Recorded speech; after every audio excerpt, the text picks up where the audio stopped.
Sunday morning, here we are, coming to the end of the first week of the new year. Kind of exciting prospects ahead. Hopefully, this is the finger I'm using for this part of it. One of my favorite shows on television, you may not get it everywhere, is CBS Sunday Morning.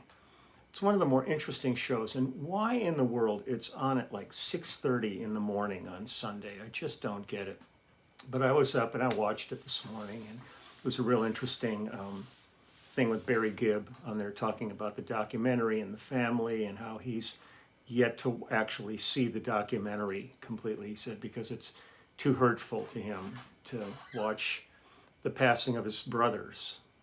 Which I totally understand. It's got to be pretty weird to be the old one in the sibling line and be the one left, and everybody else has passed.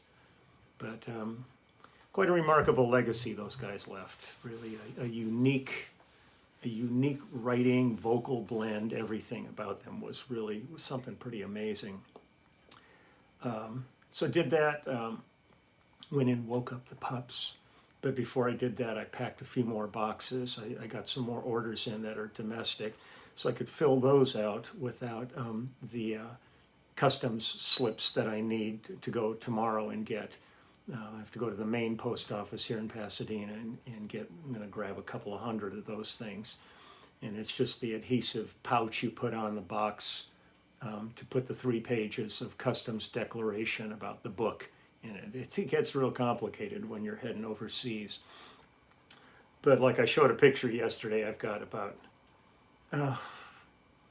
90 of them sitting in my entry hall. I'll take those to the post office first thing in the morning, get those done, then get that stuff, and then come back and I've got 100 some more to fill out and get in the mail. So the process continues. With that, I just realized also this is the beginning of the year. We have a clubhouse meeting this Tuesday. I think it's going to be at 3 p.m. It's been Tuesday for a few times, so right now let's just stick with Tuesday. My schedule gets squirrely at times. It'd be one thing if I was touring and recording, then it could really be a mess. But every once in a while something comes up and there's interviews to do that are immediate family related or whatever that I can't bail on, and some of those have come in like right in the middle, like 4:30 in the afternoon, so I have to accommodate that. So I'm glad everybody's been somewhat patient. There's a whole bunch of, it's so funny, it's just weird to me. I've been getting sent links for all these things where they're rating, the YouTube channel, the clubhouse, all these things. It's like the number one things going on in media and everything. And it's just, it kind of blows my mind. I keep thinking, I don't think of it in those terms. I actually moved into a cool neighborhood and I like all my neighbors. That's sort of where I'm at with this.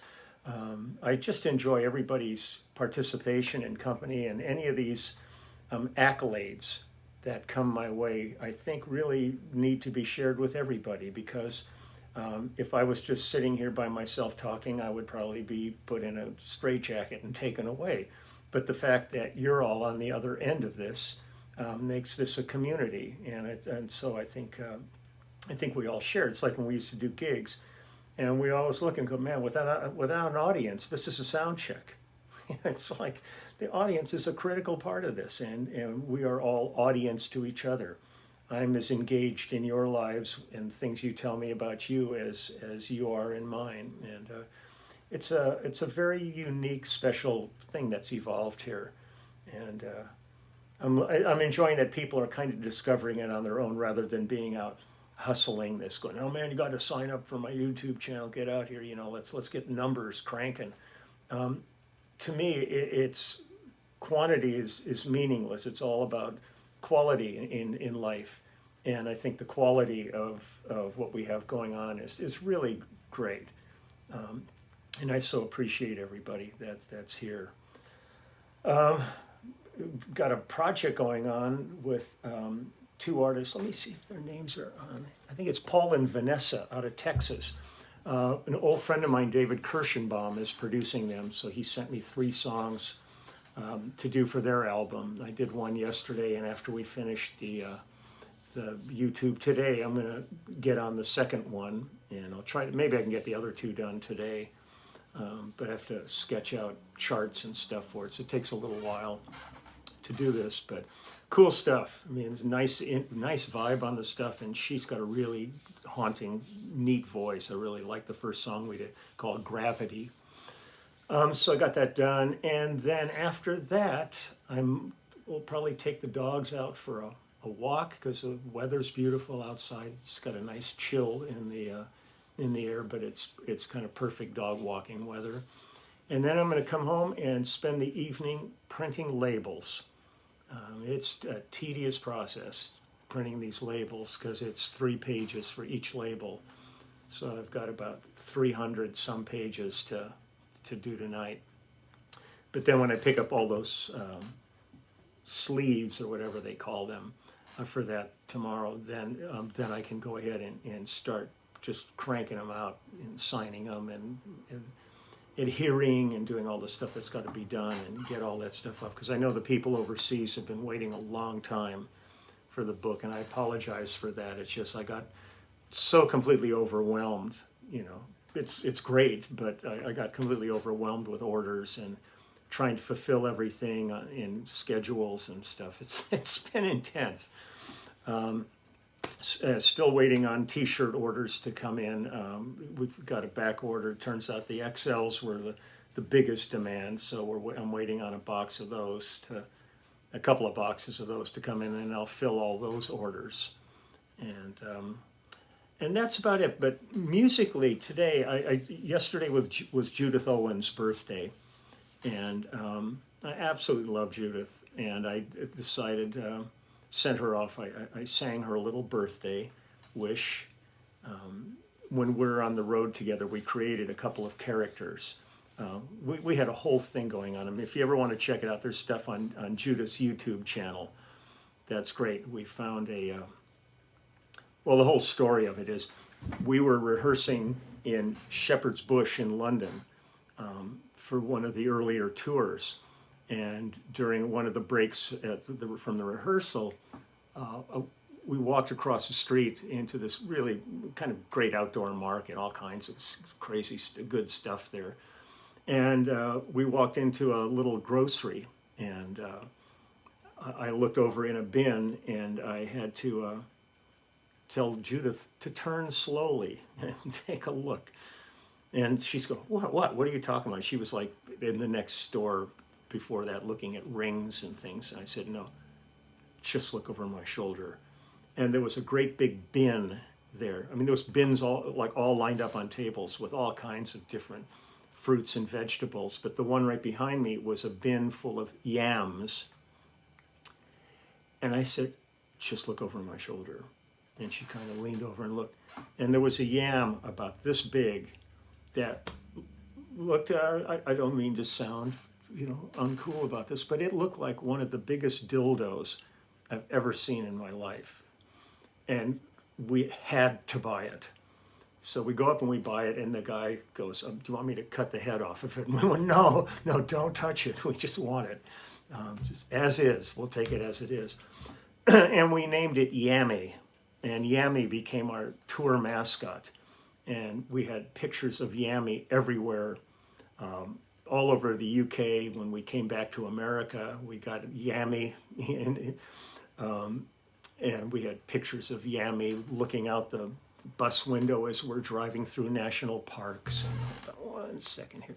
Oh, stop. God, you can't even breathe on the damn thing before it wants to go off. God, it just pisses me off. Everything does, but back to Yammy.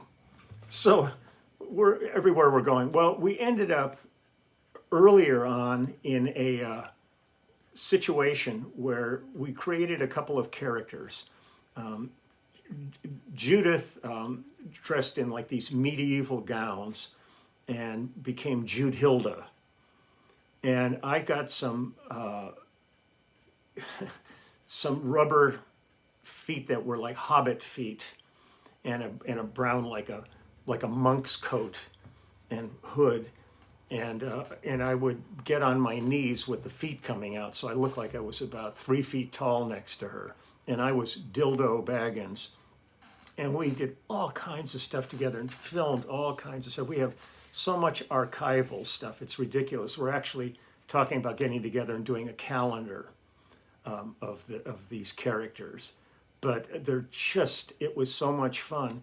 And towards the end of a long bout of touring, we were playing here at the Mint in Los Angeles, and we had Yami on stage, and and she's telling the story of Yami and everything, and all of a sudden the head of Yami pops off, and this green dust comes out of it.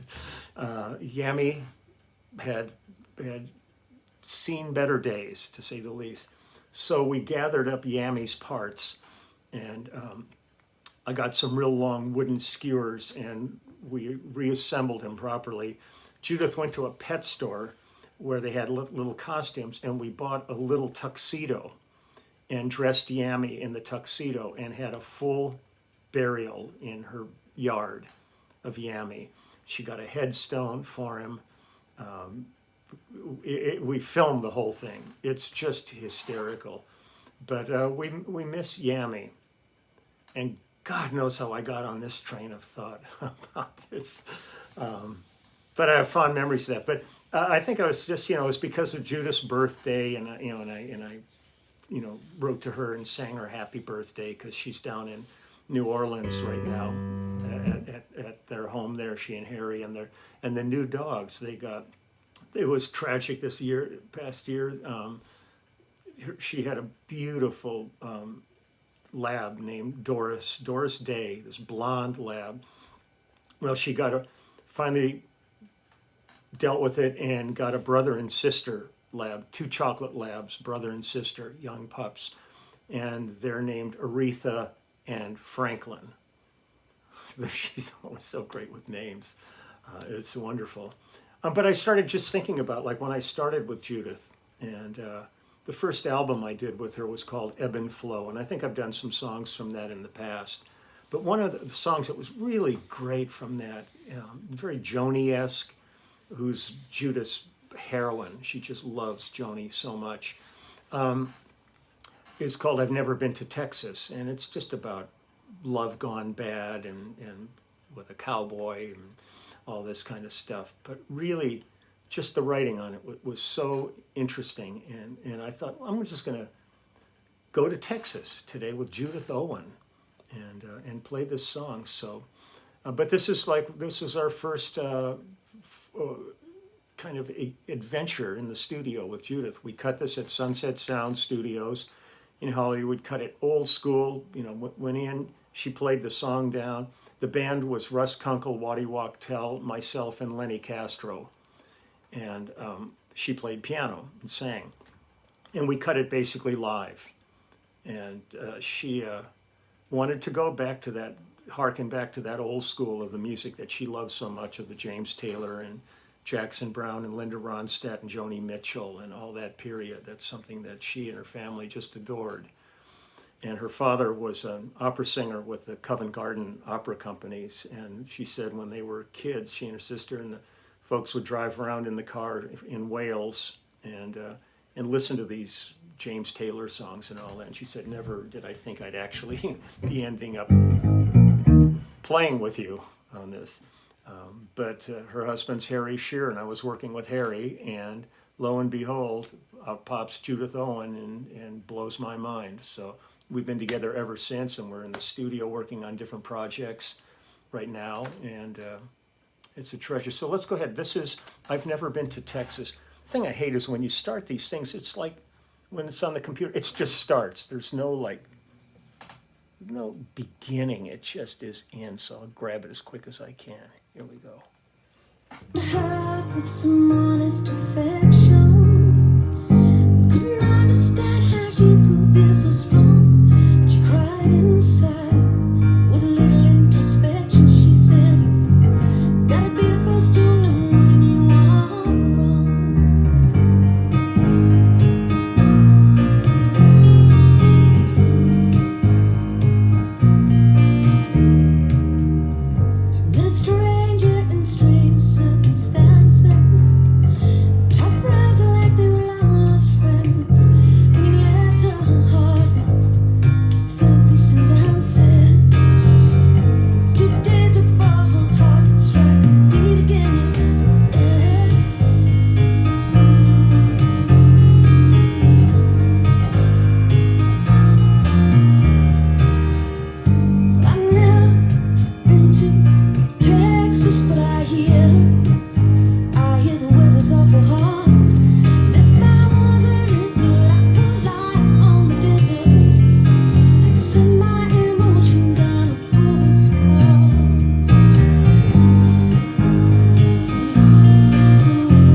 on a postcard.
When we did that live, we would hit those last notes and then we would bring it back in and then vamp it out, and there would be some soloing on top of the changes at the end.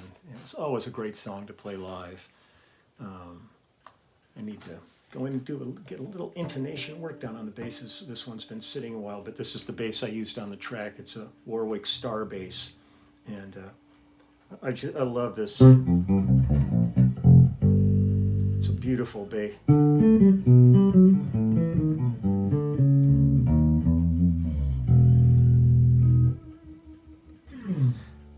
This is the one that actually my signature Warwick bass was evolved from. There were a few things on this I wanted to change body-wise, and so we ended up doing that, but it's just it's a beautiful.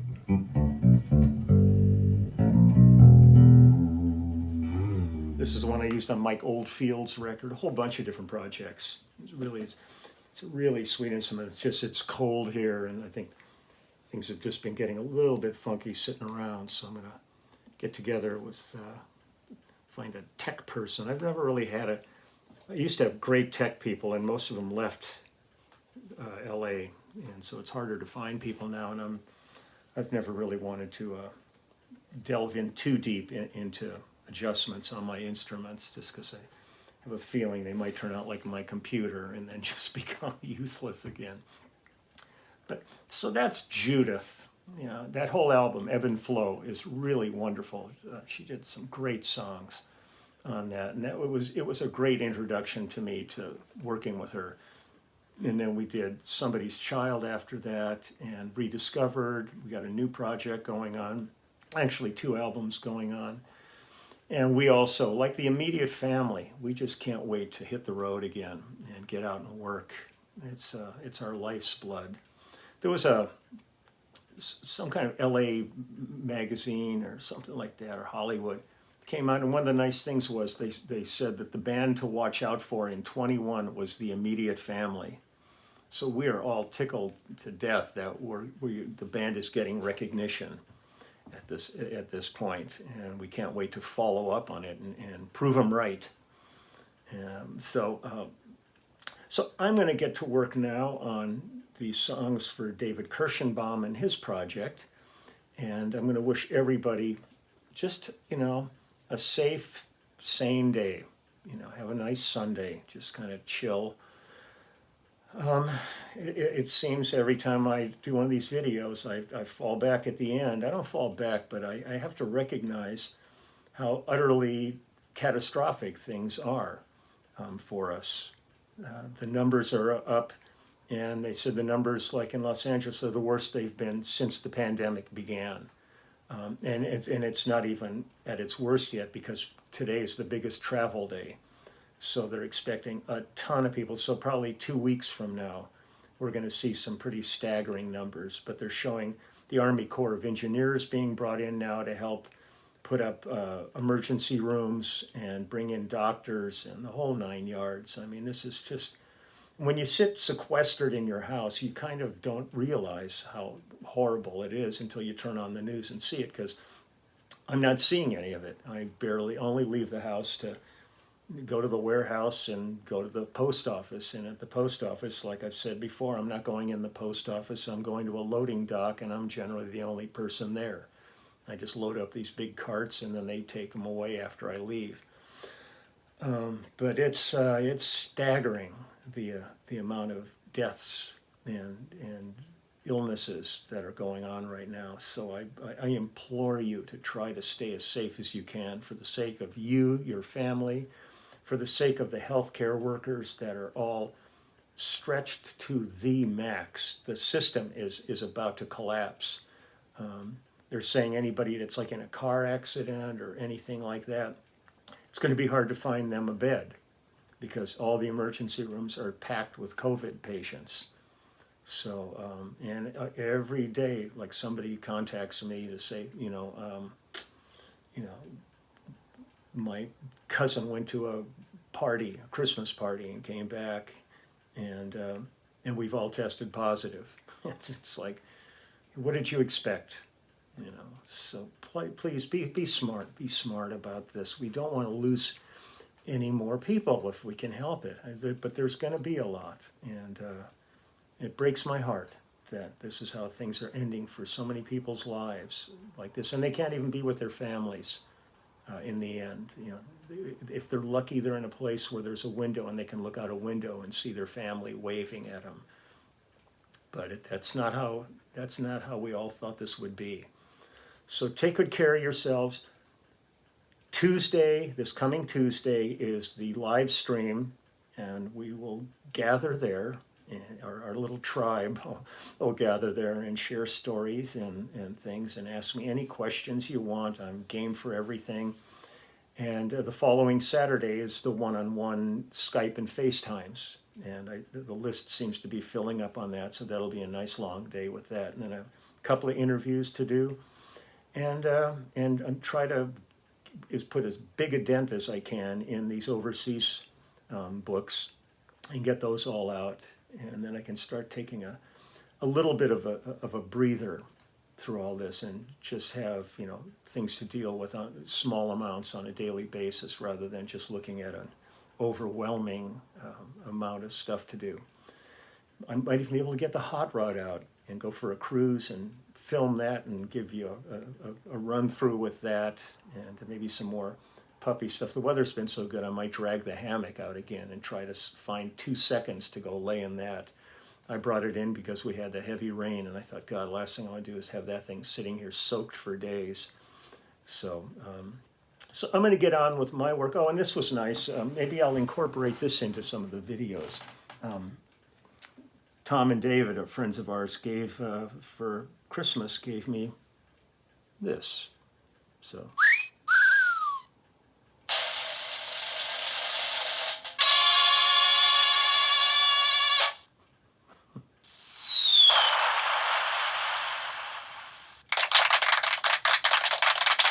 Thank you.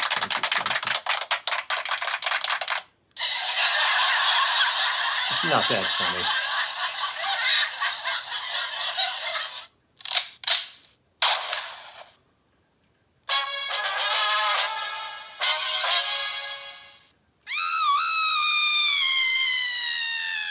I always wanted to do Foley. I thought Foley would be great to do for movies. So. Oops.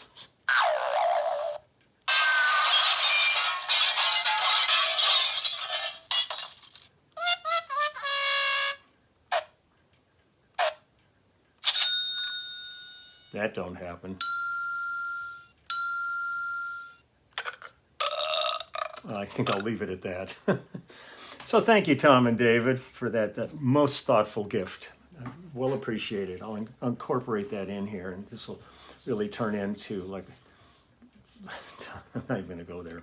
Okay, love you guys. You take good care, and I'll see you tomorrow. So take care. Good day.